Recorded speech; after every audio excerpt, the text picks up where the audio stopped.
Debout Congolais, unis par le sang, unis dans l'effort pour l'indépendance.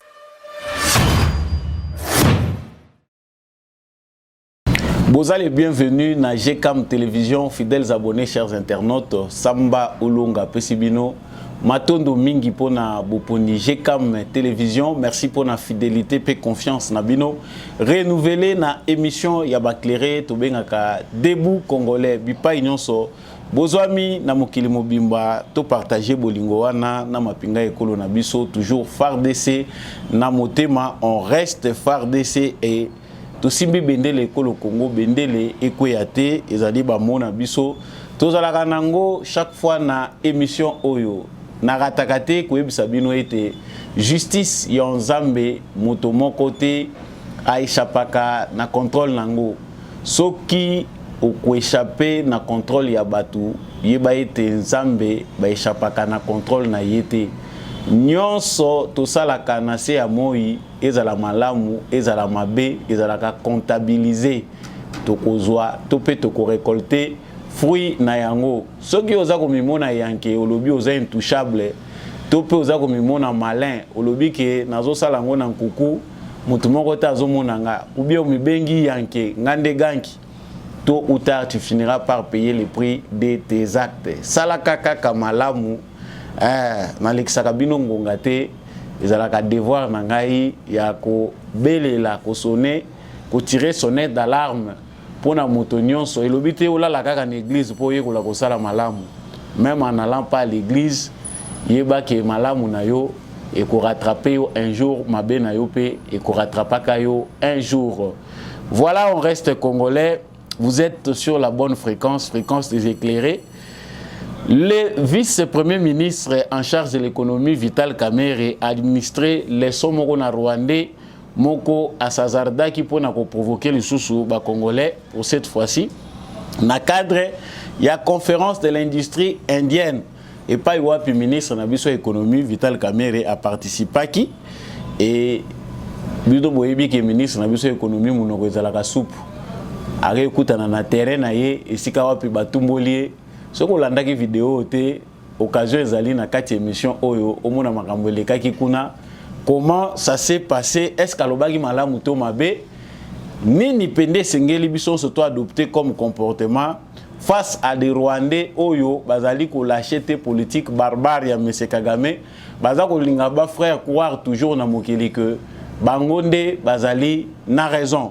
Wana za sujet na biso ya liboso sujet ami balé tokolobela c'est un sujet qui fâche biso na Congo tozolala nzala na Congo tozangi mai tozangi courant mais ba organisateur ya DRC Manning bazali ko se permettre ya ko sala campagne ya ba homosexuel na organisation LGBT bitunga na bango basaki na bango et surkilaki na cadre ya lisanga wana ba congolais ya Lubumbashi ba sepela kite yango et incitaki bango na colère ezalaki benda bika mukolo lobi pe ya lelo na tongo esalaki kanda na ba congolais pona kotala ke bato wana ba pervers sexuel oyo bazali lisusu na originalité ata moko te oyo bazali conduit na diabolo baya kokotisa biso na makambo na bango pendant que tous en préoccupation mususu ils étaient obligés de s'excuser et de retirer tous leurs banderoles. C'est dans cette émission que nous allons analyser ces faits et actes bo sanate ke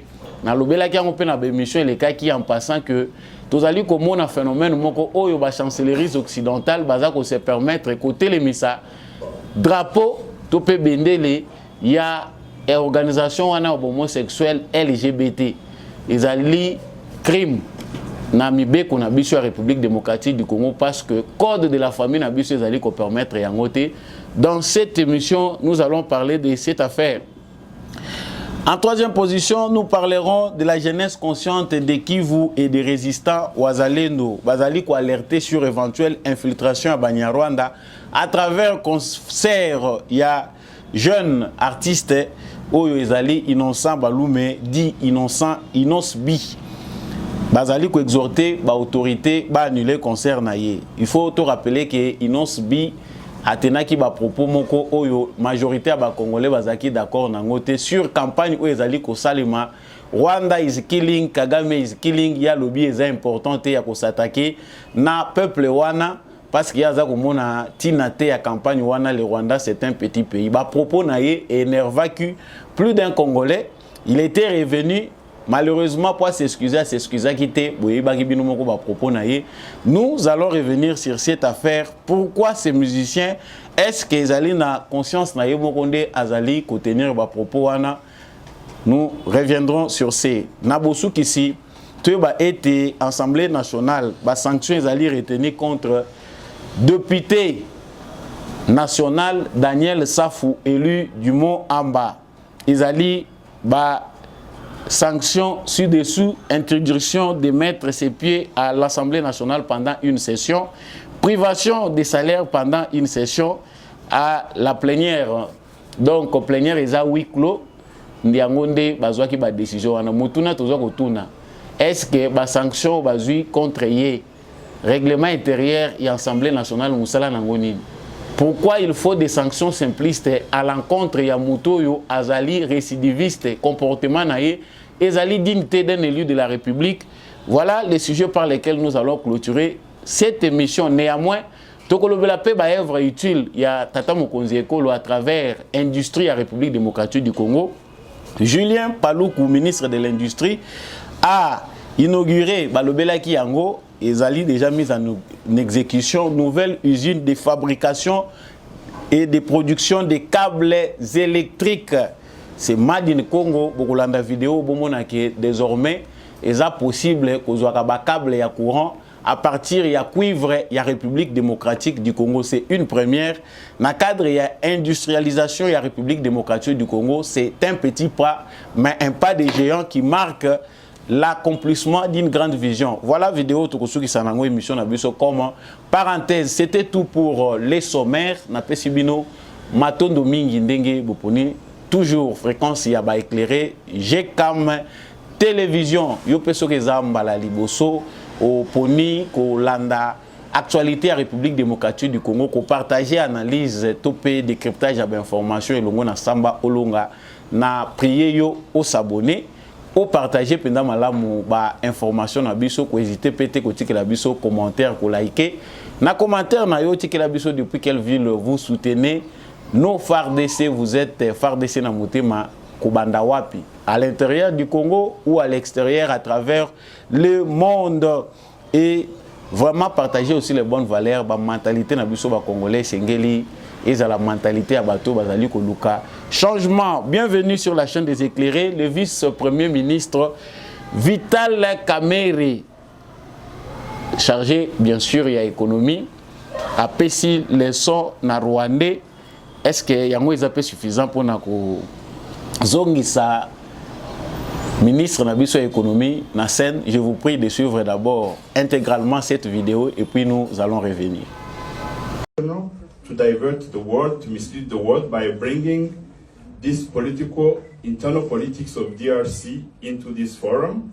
And we thank India for organizing all this, but it's better not to mislead the world.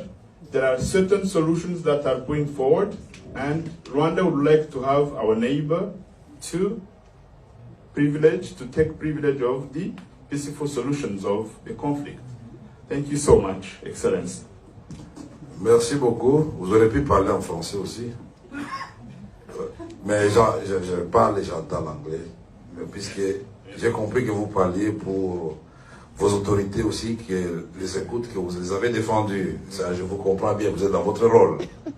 Mais vous savez très bien que depuis 1994, s'est passé une tragédie au Rwanda, le génocide. Nous avons tous condamné ces génocides en présence des troupes des Nations Unies au Rwanda. Et la République démocratique du Congo, vous êtes d'accord avec moi, n'était pas impliquée dans le génocide. Ça, nous sommes d'accord. Est-ce que le Congo a fait le génocide au Rwanda? Mais quand même, vous souvenez Non, je pose la question d'abord. Se souvenir, c'est autre chose. Je dis, est-ce qu'au déclenchement du génocide, la République démocratique du Congo était au Rwanda? C'est non. Et au contraire, la force congolaise n'a pas été aux côtés des génocidaires avant? Non, vous savez que quand vous parlez... Non, madame, s'il vous plaît. Vous savez que quand vous parliez, je vous laisse... Non, please. C'est très intéressant, madame. Vous avez peur de quoi? La vérité est claire, pas comme l'eau des roches.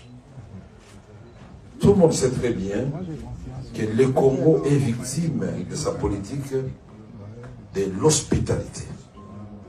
Quand on a tué les gens au Rwanda, et quand les Tutsis ont voulu se venger, 2 millions de personnes ont traversé notre frontière commune. Je ne suis pas en train de raconter des histoires. Et sont venus dans les provinces du Nord et du Sud Kivu, en présence, s'il vous plaît, des troupes des Nations Unies qui étaient là-bas, qui auraient pu, à ce moment-là, séparer les civils et les militaires et désarmer les militaires avant d'entrer sur le territoire congolais. Et plus tard, à l'époque de Mobutu, on va organiser la tripartite Rwanda, Zaïre, devenir la démocratique du Congo, et les HCR, sous le gouvernement Léon Kengo Walondo. Et nous avions désigné le site où on devait éloigner les réfugiés rwandais pour éviter qu'ils ne constituent une menace pour leur pays, à au moins 150 km de la frontière commune. Et au moment de le réaliser, ce n'est pas la République démocratique du Congo qui a dit non. Et après, vous avez pris le prétexte, puisque vous avez hébergé les Hutus chez vous, c'est une menace contre nous, et donc, une guerre des agendas. Vous allez recruter Laurent Désiré Kabila d'heureuse mémoire. Laissez-moi terminer, vous avez parlé, ça c'est la technique de chez vous, laissez-moi terminer. Il faut savoir écouter, je vous donnerai le temps, vous allez parler. Si vous n'avez pas peur de la vérité, laissez-moi éclairer l'assistance. Je termine, je vous promets, vous aurez la parole encore. Merci, laissez-moi terminer. Alors, vous avez pris prétexte du fait que, soi-disant, une catégorie de Congolais n'était pas suffisamment représentée dans les institutions. Les Banyamulenge, qui sont des Tutsis. Mais alors qu'en ce moment-là, paradoxalement, le ministre des Affaires étrangères, c'était Bizi Makara et les Tutsis. Et je peux vous citer la liste longue. Tous les services de sécurité, c'était les Tutsis. Les chefs d'état-major général de l'armée congolaise, non seulement Tutsis, mais du Rwanda, James Kabarebe.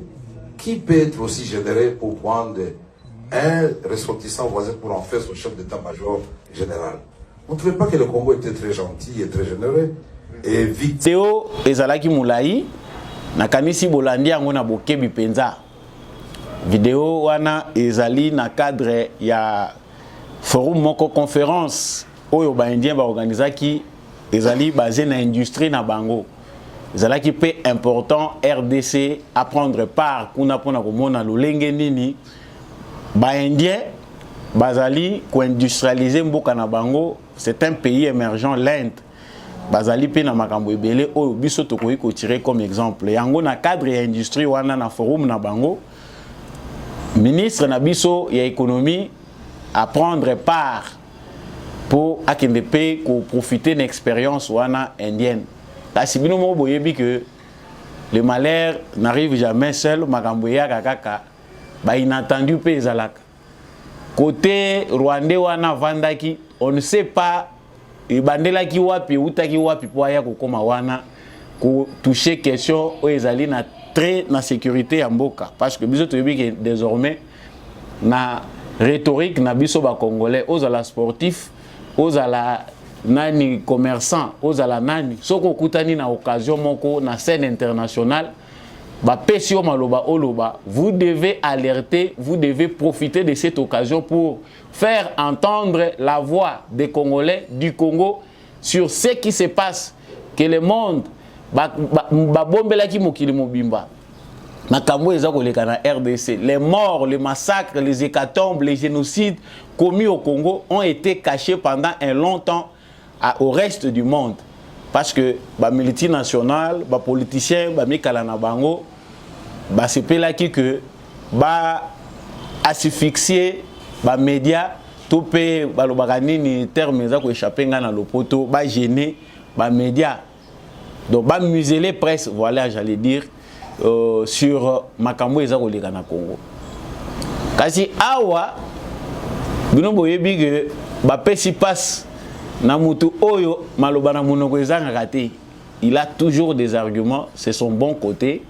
Wana biso tokoboya na biso te malgré son passé lourd qu'il traîne avec lui, ba casserole aza ko traîner vis-à-vis na opinion congolaise ezali kota makele le belé. Congolais pas zakane mutu a distrait les lois koloba boye lobi a koloba boye mais soka moni loka malamu abeta kane maboko facilement.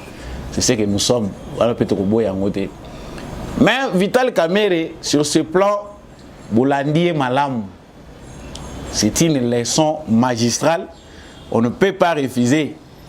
Parce que les Rwandais, ils allaient toujours continuer à provoquer Kabiso, dans les sommets, dans les forums. Inculquer la mentalité à Kagame, il y a que Congo, ils allaient marcher pied naïe. Émergence, il y a le Kouta, où ils allaient présenter dans Mukili. Que ils allaient pays moko exemplaire, leadership moko exemplaire, où il faut que se baser dans le pour imiter. Ils allaient aventure. Ils allaient théâtre bien parrainé par les Occidentaux pour présenter le Rwanda comme un pays modèle, alors que le Rwanda c'est un pays qui essaye d'émerger sur base des crimes, sur base de l'exploitation illégale des minerais du Congo. Et tout ça c'est sur base de Yabozo Banabiso Mokope Congolais. Mais il y a Vandi, il n'a évité ce qui est l'éloquence, tu évité ce qui n'est pas Yébaki qui a mérité. À l'obité, n'a de provoquer les Congolais, non, il ne faut pas les Congolais, ils ont raison, ils ont évoquer Rwanda, même dans n'importe quel sommet. Biso, il ne faut pas que les Congolais pensent à ça. Tout d'ailleurs, il faut que les Congolais ils provoquer Rwanda parce que les Congolais sont hébergés, les génocidaires. Yango, Kamerhe, graphique. À expliquer à Kamalam. Moi, j'aurais préféré vraiment que Vital Kamerhe soit professeur dans le doctorat ou à Azui. Ce n'est pas seulement important que Vital Kamerhe ait intelligence soit représenté à la ministre de l'économie, topé na kati ya politique ya Congo. Il a le langage facile, l'art de parler les choses. Il a toujours des explications, il a toujours des arguments. C'est quelqu'un, na connaissance à zanango historique. Il y a la République démocratique du Congo qui pouvait aussi servir dans nos universités en sciences politiques. Parce que tout le monde n'a landi ndenge bino mboko pe bolandi wana. To landi penda kota la leçon wana zali kopesa na Rwanda avec des détails importants des héros azako kende kolakisa ye uta wapi conflit bandaki. Ndenge nini toza ba victime ya hospitalité na biso. C'est vrai, on a fait, c'est une façon de faire de trop. Pourquoi la RDC partout doit toujours charger le Rwanda? Il faut tout saturer communication, il faut tout exagérer nango. Pour biso atteindre niveau oyo batouti basali pour ridiculiser biso à travers mokili na bénédiction, il y a complot international pour ne pas dire la communauté internationale. Il faut tout exagérer. Nos sportifs, nos athlètes, partout où nous allons, un Congolais sérieux ne doit pas éviter, ne doit pas louper l'occasion de lui présenter, de montrer au reste du monde ce que le Congo est en train de vivre, l'injustice internationale dont nous sommes victimes. Ce n'est pas parce que Bimina Mounokwa Kamerhe que biso tozana ba antécédent na Kamerhe que le tika non non. Ça, c'est important que tout Congolais sache que les rôles qu'a joué Kamerhe. Parce que moi, je suis de côté. Non, monsieur, taisez-vous, passez de côté. Non. Il y a l'ingaya komeka à éviter que cette fois-ci, au Congo, on est déjà préparé. Avec la détermination du président de la République, avec vision Mokonjambo Kazanango, bisognon se toza ko terroriser ango. Hein, ato ko ina dîner moko boye makama politique eza concerné te otali au moni espace ezali bambango. Il faut que Kagame soit saturé. Il na tombe na ko se reposer ka mpete. Et jusqu'à même Mokolo ya ko quitter pouvoir s'il serait vivant, qu'il n'ait pas un pays qui va l'accepter. Parce que biso ba Congo to komona pays wana comme un pays criminel. Jusque dans sa tombe, nous allons accompagner Kagame pour tous les crimes commis en République démocratique du Congo. ça c'est quelque chose que nous ne devons pas abandonner. Tout le banon, tout ça, il y a un autre, au moins qu'ils ont fait. Non, c'est faux. Quand on est agressé, on ne peut pas reculer Kolobanon, tes stratégies à Koloba. Donc on continue à couper là parce que jusqu'à aujourd'hui, les citoyens à Congo vont continuer à couper. Et ce n'est pas de l'actualité. Parce que les médias du monde ont fini par se lasser de ce qui se passe au Congo. Les morts du Congo ne sont plus d'actualité. Dans le Congo, il y a beaucoup de 50, Kodeko a bomi 40 Congolais. Aucun président à travers le monde, comme Mukanda Lobi, qui n'a pas présenté ma condoléances. Parce qu'il n'y a pas longtemps, tu as fait la liste sous plus de 500 et des milliers de disparus. Oyo, qui retrouvé, au total, c'était combien de morts? Donc, les morts comme ça, le monde finit par s'habituer. Comme vous trouvez que c'est normal, ata beaucoup fait les bango bazalaka na matanga, ils ont dengue na bango. Même ceux qui battent banane koya kota la binomingi tant bozo kufela, ils finiront par ne plus venir. Tende kona bimina no à lesquels bino kaka wana bimina ou soit pe akoloba liso elo côté. Comment bango bazo kufela kaka?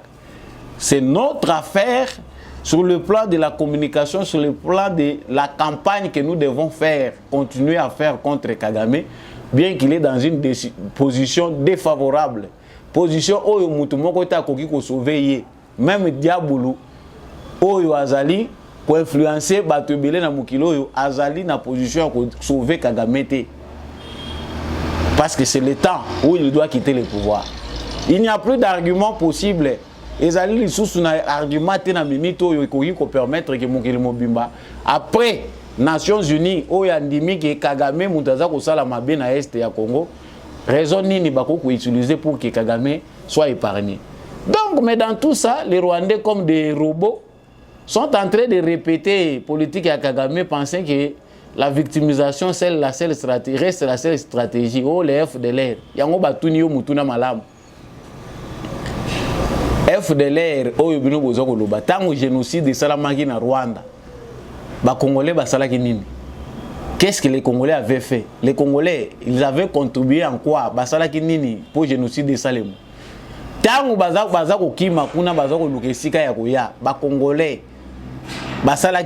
mais c'est la communauté internationale qui a insisté pour que le Congolais paie sa place.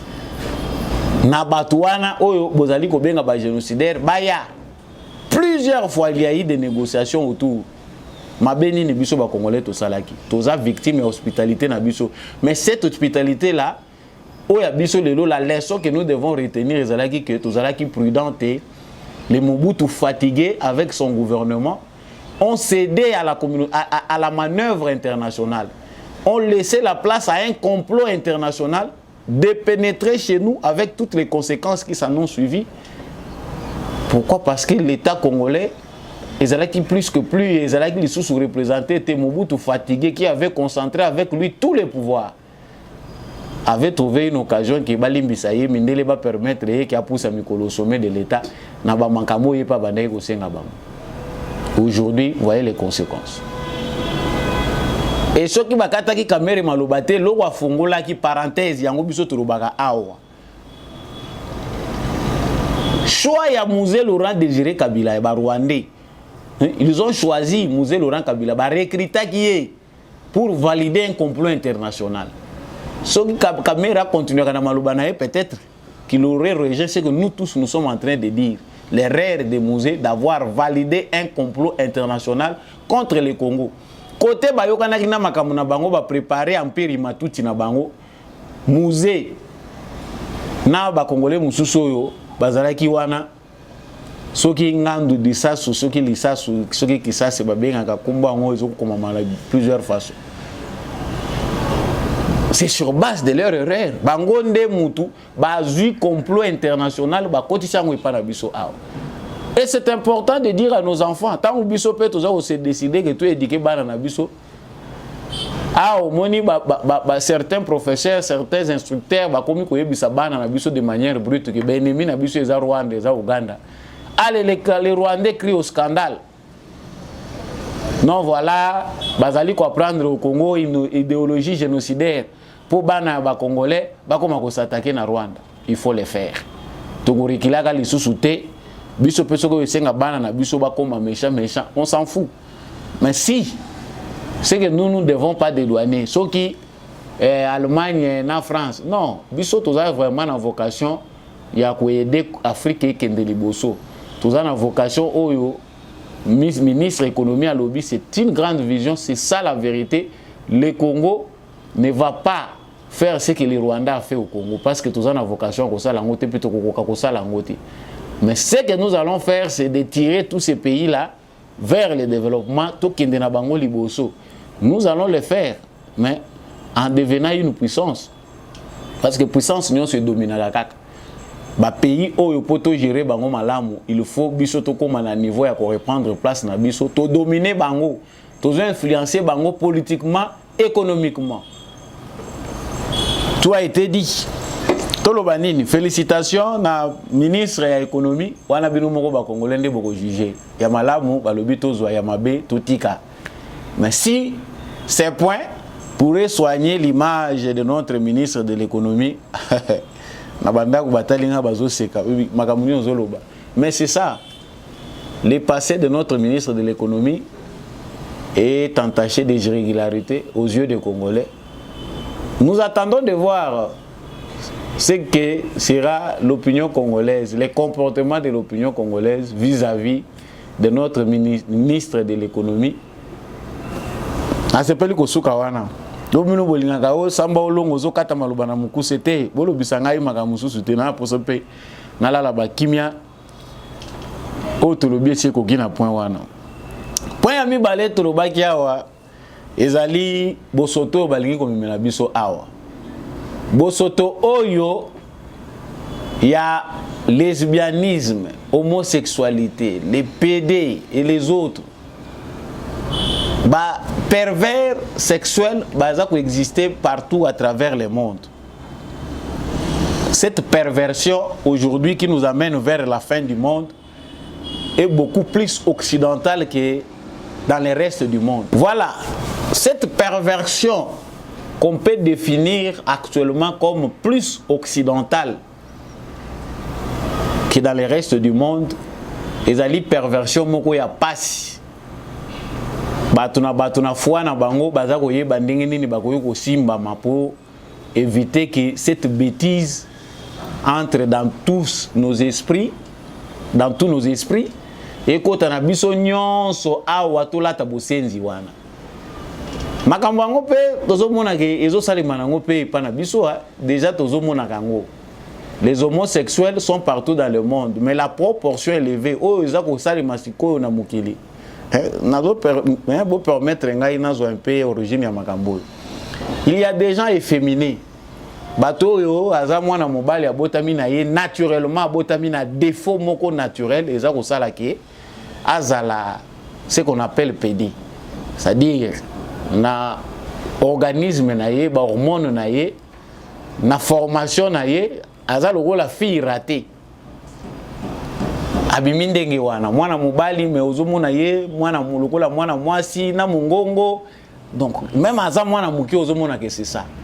Cette catégorie là existe des gens comme ça oyo bazali issus na erreur moko biologique. Il y a une catégorie de gens qui sont dans le Bagabazali occupés par les mauvais esprits. Ce sont des gens possédés. Oyo mutunaki mokolo andimia s'est transformé mwasi. Andimi yaza mobali akoma mwasi ya mutu. Andimi yaza mwasi akoma mwasi ya ndeko na ye mwasi. Muninga ne mwasi. Même les animaux, la nature ne vous enseigne-t-elle pas? Même banyama bayebi ke oyo mwasi oyo mobali. Mais comment muto nzamba keli atie pas intelligence kati na yezo différencier na nyama? Ako kende ko sala biloko aboy. C'est comme si on marchait, tozako kende tout droit, batu moko bayebi biso te désormais to banda ko tambola reculons, bo banda ko zonga kasima. Tozo ba sous-vêtements to tchana muto comme ba chapeau. Mais ça c'est quelle bêtise. Mais au lieu bavanda batuna bamboka na bango na ba priorité na bango. Parce que à chaque nation sa barbarie, à chaque nation ses aventures, et veulent nous inventer une bêtise internationale qu'on appelle Oyo Bango Bazako Bengawan. sikoyo bakovanda na bamboka na bango te basi batie mbongo na bango na ba parrain na bango balobi maintenant il faut campagne wana ezala mondialement reconnue. Nations Unies azali ko respecter bango asi a valider bango dans cadre ya défense ya ba droit de l'homme ba liberté ya batu baza déjà ko sécuriser bango mutu moko asimba bango te. Mais chaque pays a ses cultures, chaque pays a ses lois et la mondialisation qu'ils veulent créer,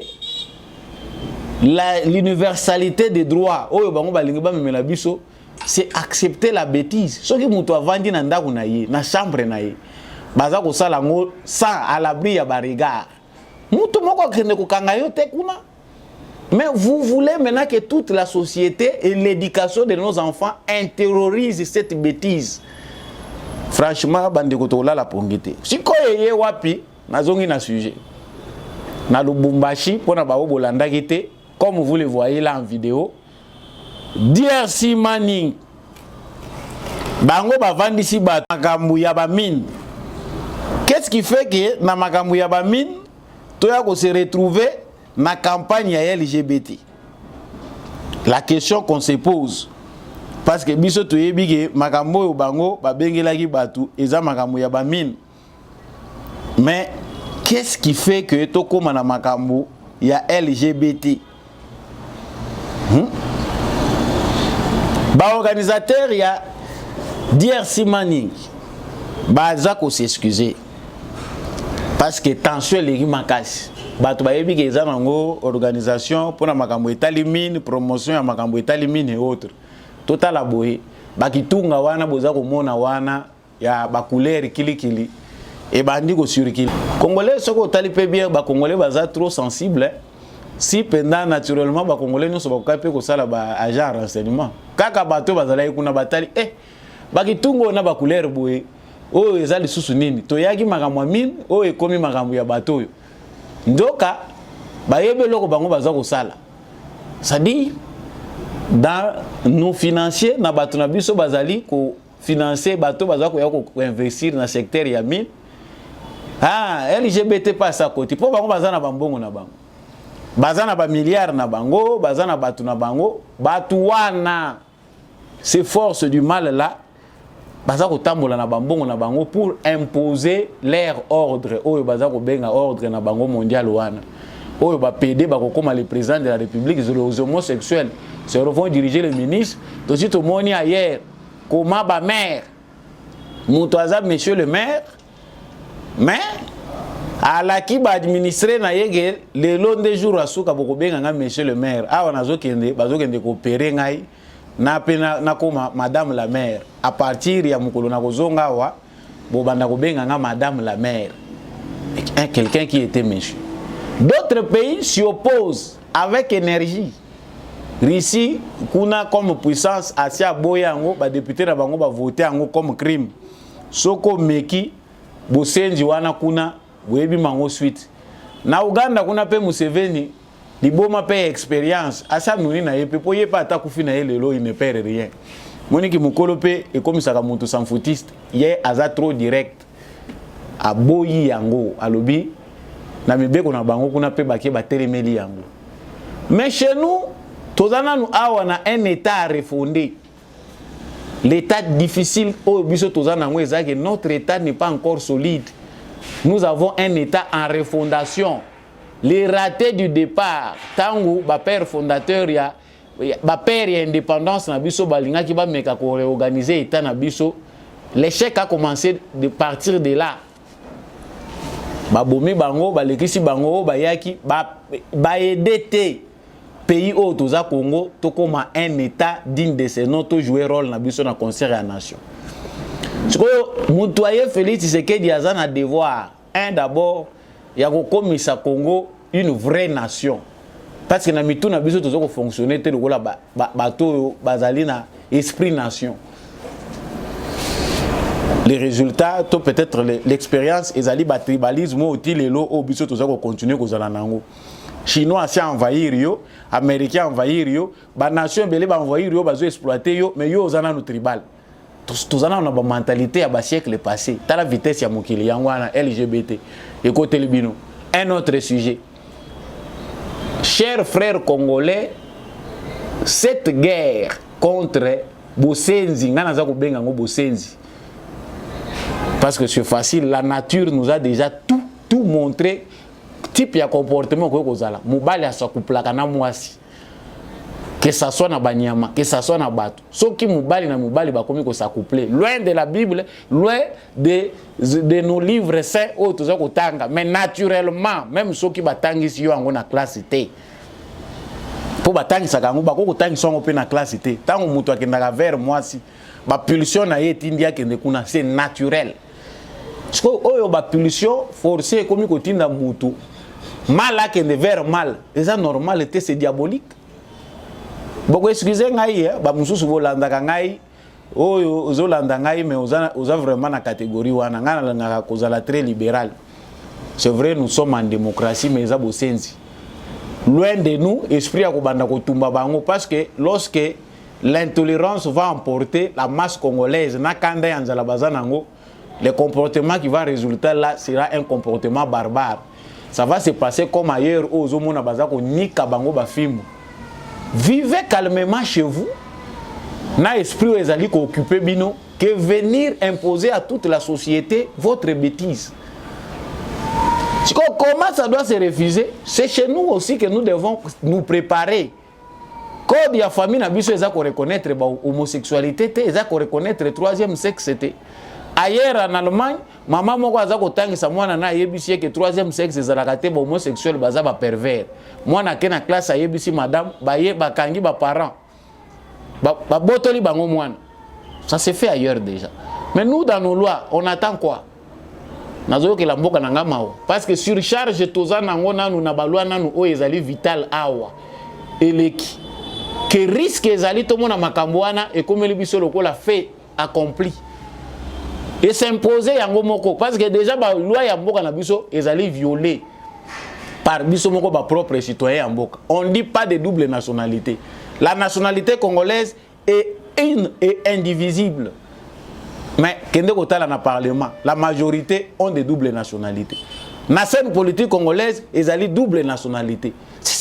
Bena okoyebisa bango ke obiso tozali code ya famille na biso bino moko botosaka mibeko na bino te yango moni bakoti na bango bayebi ke pays sans loi bazui drapeau soki na ambassade ya pays nini soki pays nini batie ya LGBT contrairement à nos lois ba drapeau na bango ekomi nango kokota na bakati ya mboka na biso baza kokota babandi pe kosala campagne na bango.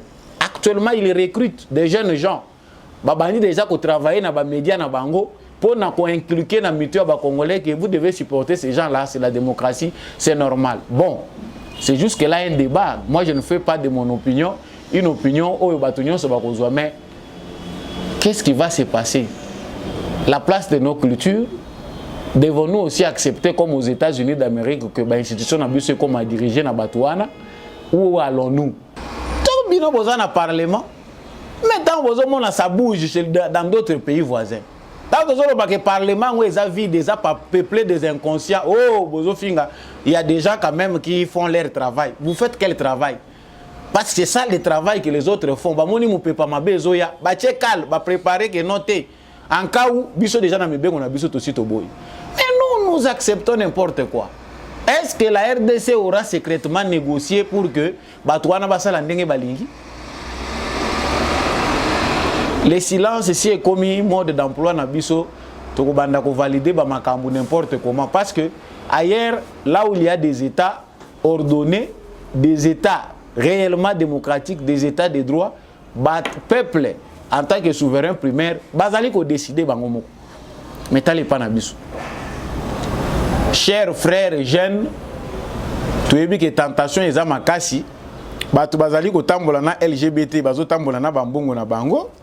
Je ne suis pas ici pour prêcher la foi, mais néanmoins, outre notre foi, notre civilisation qui nous empêche ya kokota na bosenzi ya modèle oyo, nous devons aussi nous prendre en charge. Parce que on a déjà que na mikolo koya to banda koyoka ba injonction genre Les États-Unis condamnent cette agression sur les LGBT. Les États-Unis condamnent en République démocratique du Congo. Bon, bah attaquer les homosexuels. Bon, néanmoins les Congolais déjà dans le grand carrefour, les Congolais vivent déjà en paix avec tout le monde. Les Congolais supportent tous les homosexuels. Les Congolais supportent Kabango. Mais ce qu'on veut nous imposer, c'est plus que ça. Nous l'avons dit, Naboyi, pour ceux qui peuvent les bloquer, si je suis très sensible, ceux qui vont comprendre que Batouana, si ba koti partout, vous comprendrez. Ba mzu koto pe bazo signaler nga balobi samba olonga. Ozolo baga wana me na ba institution na bino nyonso. Basi na mibali batondi kuna. Batondi kuna bazaka na bango basi na mibali. Ba mariage ezebele kuna bien que pas officiel. Mais ils sont déjà mariés, ils sont en couple, homme, femme, dans vos institutions. Moi, je n'ai fait que répéter, je n'ai cité les noms de personnes. Dieu sauve-nous. Ngana kangami na fwa na nga yo soko ko kangama nini na yebite mais démocratie oyo démocratie soki démocratie oyo to yebite côté zomi makabiso. Voilà pourquoi il est essentiel en démocratie d'introduire aussi l'aspect culturel. Il y a une spécificité pour chaque nation. Aspect culturel est important dans le contexte il y a démocratie. Parce qu'au nom de la liberté démocratique, non, nous allons nous référer à notre culture. Culture na biso lobinini. Ba jeune conscient ya Kivu, appelle sous ce sujet Zalia. Na komi ko kende mwambango, ba jeune conscient ya Kivu, ba résistant wazalendo, bazali ko alerter sur éventuelle infiltration de Banyarwanda à travers les concerts d'Innocent Balume, dit Inos Bi. Bazako exhorter ba autorité pour ba annuler ba concert na ye. Bikambo e bandaka lo wala muke au moni pe pour motango komi ko koma munene. Vidéo na bango ya bandeko ba wazalendo na ko chate parce que eza lokola ozo sala campagne ya milice moko tout ça mais à moins ba résistant oyo bazape ko sala musala munene pour combattre ba M23, c'est parmi les groupes d'autodéfense oyo ezali côté les mela musala oyo M23 za ko sala mboka na biso to ba Rwandais ya Paul Kagame musala baza ko sala pa na biso. Mais bango ba alerter awa ndeko oyo jeune frère na biso Inosibi, jeune pétri de talent. Au bandi na yo malamu, tout le monde a vu ces jeunes frères depuis 2009 ndenge nini azako émerger avec son petit talent grâce à makambo ya société ngona bosani na concours à participer qui pas azaki propulsé pour na kokutana na ba artiste minene lelo azako ça la fierté il y a culture musicale congolaise. Personne ne peut me contredire à ce point-là. Attends que c'est pour la musique n'a été mais il fait partie des jeunes qui font la fierté nationale dans le contexte de la musique. Mais le rôle congolais a une maladie moko ata bandi malamu suka nango akenda kusuki sa mabekaka. Il a trouvé que c'était bon pour lui. Abanda pe koloba par rapport à makamuzo le kanamboka na c'est la liberté de tout le monde de dire ce qui se passe au Congo, de aussi jouer avec son influence pour que makamuzo le kanamboka ait marché. Mais c'est comme si notre frère n'était pas bien informé et il a été manipulé. Bolandaki malobanaye tout aliboso alobi non campagne oyo toza ko sala contre Rwanda ngana zo sipela nango te. Eza campagne moko inutile. Dans un pays en ébullition oyo batu nyonso bazo sala campagne contre Rwanda parce que c'est le Rwanda désigné comme l'agresseur numéro 1 du Congo. Yo mwana muke ya 25 ans obimi olobi te bino mikolo makambo zo sala na sipela nango te botika. Pourquoi l'artiste n'a pas de manager à Malungate, de conseiller à Malamouté en termes de communication? Pourquoi ça fauche toujours chez nos musiciens? Hein? Il y a des endroits où ils sont commis déjà stable. Il faut que ça ait les pénénayo pour s'accompagner na bango bas souflakayo makamwa matoi te ko sala boye te sala boye. Même en termes de finance. Les musiciens congolais ont raté la vie. Bolimbisanga soki na ubeta kango kandenge wana. Sikoyo awa ya organiser des concerts qui a beta. Na mentalité ya jeune na biso innocent Balume, il pense que il est dans les bons. Mon objectif c'est d'œuvrer pour la paix entre les deux pays. Tous na biso ba pays amis, pays frères. Et les Congolais n'ont pas de problème avec les Rwandais. Ça, tout le monde le sait. Même au Kivu là-bas, il ne faut pas penser qu'à Kinshasa, non, même à Kinshasa, comme à Kivu, que nous sommes frères. Au Rwanda, il y a des Congolais. Au Congo, il y a des Rwandais. Nous partageons encore jusque-là des relations économiques. Mais là où le bas blesse, c'est politique. Cette campagne-là est faite pour détruire la stratégie de Kagame. Il faut s'attaquer au Rwanda parce que dirigé par Kagame. Peut-être que la notion est belée, bien que vous allez na kati ya batu oyo bazali ba victime, la notion est belée makamboleki na Congo ezako échapper na contrôle, village aussi et méconnaissance ya histoire. Terrain politique ezaka terrain glissant, ezaka terrain ba kota ka monoko polelete. Tant aussi au gagner vie na yo ezako émerger na politique loba moko, on s'est réservé. Il est allé plus loin. Ba pesi au terrain senga bolimbisi lobate soki bozaki blessé to suki wana atiki bino na boyoka ye moko makamwazo koloba et puis tozongi parce que ils étaient sur la voie, ils n'ont pas cassé et ils ont été accompagnés par la police. Et ce que nous devons reconnaître aussi, DRC Mining c'est l'activité pour la promotion des miniers et ils ne sont pas ici pour la promotion des gays. Ils ont reconnu qu'ils ne sont pas ici pour la promotion des gays. Et tout ce que les gens ont utilisé, la distribution des sacs, ils ont retiré tous les sacs. Ils ont vraiment retiré les sacs. Et comme le mouvement veut attester, nous pouvons vérifier avec le mouvement citoyen, nous pouvons descendre, vous allez voir. Et ils ont présenté les excuses officiellement devant l'écran. Donc nous saluons leur humilité. Ils ont reconnu et ils ont présenté des excuses. De l'autre côté, nous remercions la police et de l'autre côté, le mouvement citoyen. Ça démontre que ce sont des responsables et que nous pouvons, nous en tant que gouvernement, nous pouvons compter sur le mouvement citoyen qui n'a rien de politique, pas d'appartenance politique. C'est tous les Katangais, c'est tous les jeunes réunis. Alors sur ce point, je les remercie pour leur... Voilà. C'est qu'il y a un entêtement dans son esprit. Lui pense faire du bien. C'est vrai, il fait du bien parce que nous ne pouvons pas haïr les Rwandais. Même le président de la République l'avait dit. Mais ce n'est pas le moment où il y a un concert, il y a paix. Au sein de Rwandais, il y a Congolais. On est frères, on les restera. Le Rwanda sera toujours voisin du Congo. Mais on a créé parce que actuellement on sait ce qui se passe. Bah lobby, il y a des multinationales, des français, des anglais, des américains. Oyo bazana besoin que Bouzoba Oyo continue à exister. Makamweza koleka na Est Congo exister. Ils utilisent nos musiciens. On va utiliser les Fali Ipupa, on va utiliser les quoi que ce soit pour bayaka na ba discours. Awa to komi na politique ya lelo komi politique ya ba influenceur. Ba politicien c'est que on dirait bango moko argument et komi que photo se cacher. Maintenant, utiliser les influenceurs. Les influenceurs, les musiciens, bato baza koleka po ba kende koloba biloko. Tant bazo bima bazo loba, bato yo balandaka bango, ils vont les prendre comme une vérité, hein? Até. Ah, au moni yepe le quoi le bibo eza solo.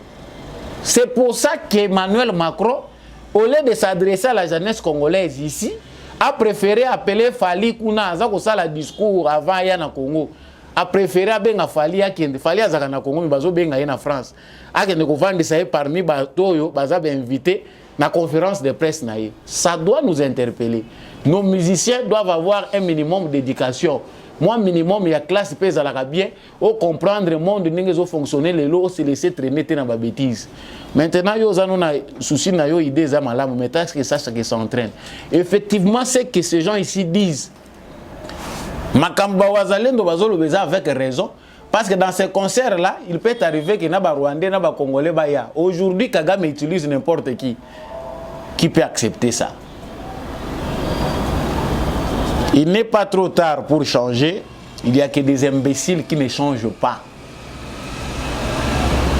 Ndeko na biso azana nous paye lingue mais 25 ans c'est aussi déjà beaucoup aussi aux okende. Il est important ya kozonga na nzela on a sengi bolimbisi uta déjà na s'excusaki na revenaki nango non il faut être direct loba clair Mboka o toza lelo ba ennemi baza mokili mobimba. Il faut changer de stratégie. Les sanctions retenues contre Daniel Safou après son audition sont interdiction de mettre ses pieds à l'Assemblée nationale pendant une session, privation de salaire pendant une session plénière où c'était qui a huis clos, la commission est chargée pour na otala makambo Daniel Safou. Mukebai bakangaka ye kala. Mais toyebite différence ni nezali entre Mukebai na Daniel Safou.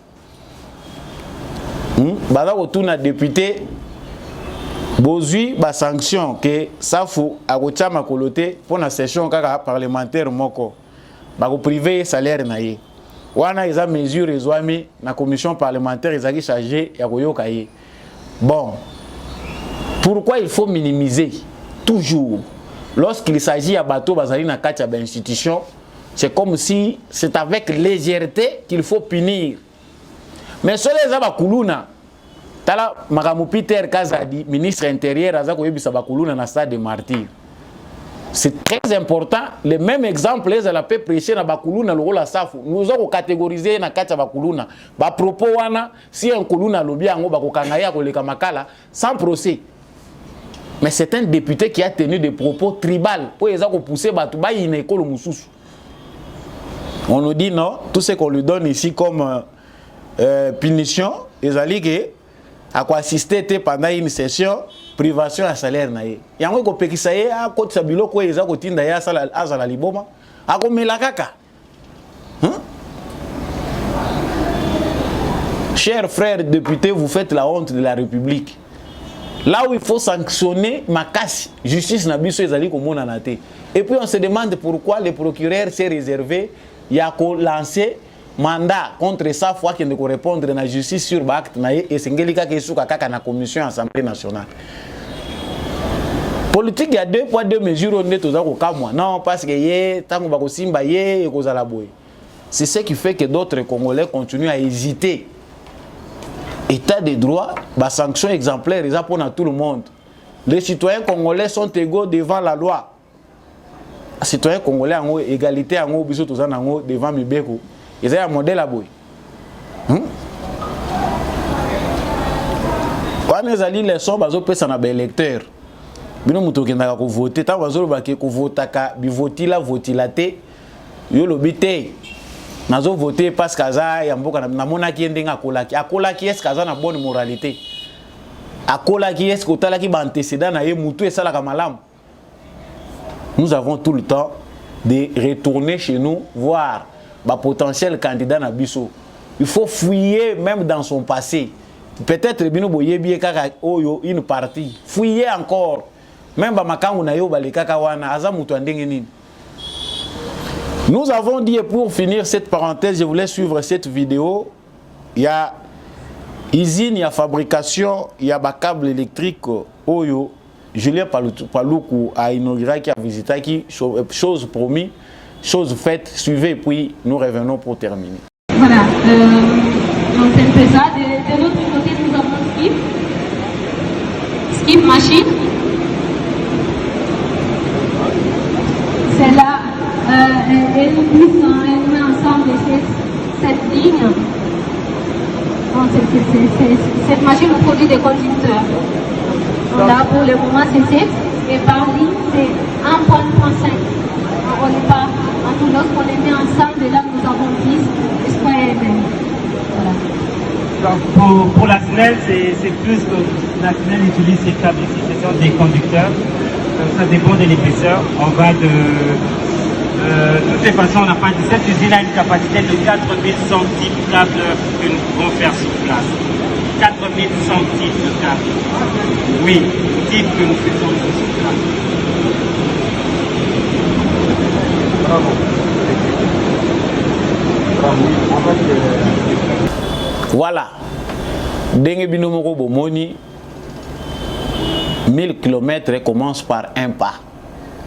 Bato bazomona makambo président de la République azo sala lokola théâtre bakei ko inaugurer usine ya montage ya babus balobi fabriqué en RDC et créer tala débat mulayao. Wapi loko président de la République akende ko inaugurer ake ko sala nini? Wapi nini azo kende ko sala? mais vitesse yango eza kokende une première cuivre ya Congo ezui pe musala soki pe boye tozo sala masasi na biso moko awa na Congo masasi sur base de notre cuivre ezelo kwa malonga toza na problème électricité inga eza capable ya ko servir ba coin ebele mais ba câble ezo buta libanda mais cuivre eza ya Congo. Si d'autres industries peuvent s'ajouter pour satisfaire la demande, voire même que les pays Afrique centrale, c'est un bon départ. Voilà des emplois créés pour ceux qui cherchent des emplois. L'emploi va créer une industrie qui s'ajoute à d'autres industries. Félicitations à Fatih Béton. Les œuvres que nous voulons voir, ils ont des modèles. Biso, toza kozela, ba industrie, biso bobino bozo créer les biso ba parti politique. Moussous ezo kufa, moussous ezo ko bakisama. Chers Congolais, réfléchissons, nos cerveaux servent à quoi? Ozui Djip, ozui Lupangu, ozui Mbongo Ebele, au créer parti politique. Est-ce qu'avec 20 000 $, on ne peut pas créer une entreprise au Congo? Yamouké, petite. Qui peut couper sa emploi dans les Congolais. Mais vous prenez 200 000 $ au sombi bâtiment vide. Ou installé au Tcheba Kit, au Tcheba Mesa, ou Vanisi Bachomer, Nakati, au Tcheba drapeau parti politique. Yesu Zambe. Toki Milawapi. Mais jusque-là, il n'y a plus de penseurs au Congo. Ba philosophe Bazawapi pour nous aider Bisso. Cap vers 1000 partis politiques et des organisations. Bissonions sont mangeoires et zakaka politique. Mais la société, les Indiens, les Libanais, l'église n'est à Bisso. Matin, midi, soir, prière. Même Nzambazo, c'est Bisso parce qu'il nous a donné des cerveaux pour ça. Dieu qui a créé l'humain, il sait qu'il a des besoins. Et pour y se satisfaire de nos besoins, il y a un cerveau, à Télio Nakati. Nasepeli Kosuka wana. Merci Nabino Batu Bolandaki Debout Congolais, émission Nabino ya Mukola lelo et komi na suka ya mutuya ezalaka ete éclairage comme la biso nyonso soki lumière et komi pe na ba jeune Kivu et komi kuna na Équateur et komi na ba Congo na Congo central et komi na Grand Kasai Mobimba et komi na Katanga et komi na province orientale Kindu Maniema ezali partout na Grand Bandundu kuna ezali na kanisi que mission na biso eza accompli. To fongola mission na biso, to salela ba cerveau na biso po ete Kongo yeba kokende. Liboso matondo mingi na ndekombi ya chako azaki na sima ya caméra o po ete mission o yekomela bino na tondi botondi na bato nyonso. Apôtre Gérard Kabeya, l'homme de la vérité des urnes Jean-Louis Timbalanga, papa Boniface Mpunga, maman Bilonda, tous les autres compatriotes au bolingaka émission mingi. Donnez-nous la force, on va toujours de l'avant. Continuez à partager l'émission Debout Congolais, continuez à vous abonner. GCAM Télévision, tu commis déjà dans les 30 000 abonnés, et ça grâce Nabino. Continuez à le faire pour que tu continues à percer jusqu'au sommet. C'est avec vous, pour vous, Debout.